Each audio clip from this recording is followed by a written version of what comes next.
తాళాన్ని సజీవంగా నిలిపిన మహనీయుడు గురు సాంగ్యూసాంగ్ పొంగనేర్.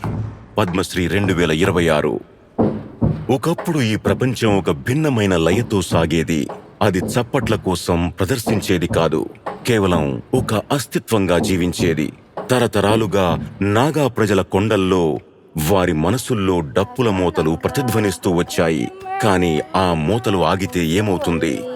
1945 మార్చి 23న ఒక చిన్న ఆవ్ నాగా గ్రామంలో జన్మించిన ఒక బాలుడు కేవలం సంస్కృతిని చూడడం కాకుండా దానిని వారసత్వంగా స్వీకరిస్తూ పెరిగాడు.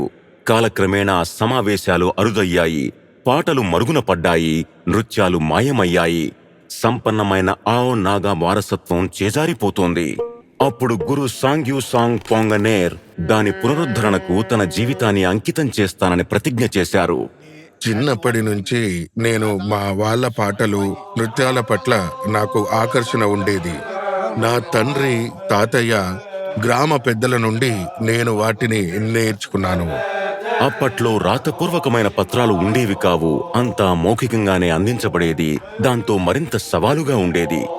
పాత వాటికి బదులు కొత్త విలువలు రావడంతో ఆయన తీవ్రమైన పోరాటాన్ని ఎదుర్కొన్నాడు. ఎలాంటి ఆర్థిక సహాయం లేకుండా తన ఉద్యోగాన్ని వదిలి ప్రయాణాలు చేస్తూ ప్రదర్శనలు ఇవ్వడానికి వెళ్ళాడు. సమాజం అతన్ని ఎగతాళి చేసింది. నాగాల స్ఫూర్తికి తగ్గట్టుగానే ఆయన ఏమాత్రం వెనుకాడలేదు. ఎప్పుడూ డబ్బు విషయం అడ్డు కాలేదు. ఎంత మూల్యం చెల్లించాల్సి వచ్చినా ఆవ్ నాగా సంస్కృతిని తర్వాతి తరానికి అందించడమే ఆయన లక్ష్యం. ఇలాంటి సమయంలో ఆయన ఒంటరిగా ప్రయాణిస్తుంటే ఆయన భార్య కుటుంబానికి ఆర్థికంగా అండగా నిలుస్తూ అతనికి తోడయ్యింది.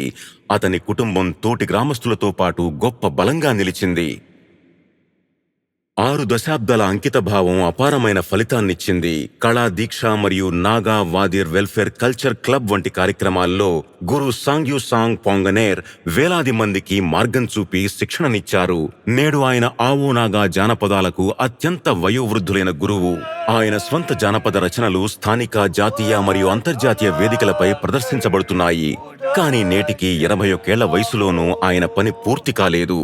నేర్చుకోవాలనే ఆసక్తి ఉన్న ఏ యువకుడికైనా నా ద్వారం ఎల్లప్పుడూ తెరిచే ఉంటుంది. నేర్చుకోవడానికి వచ్చే వారందరికీ సరిపోయేంత స్థలం వారి గృహంలో లేదు.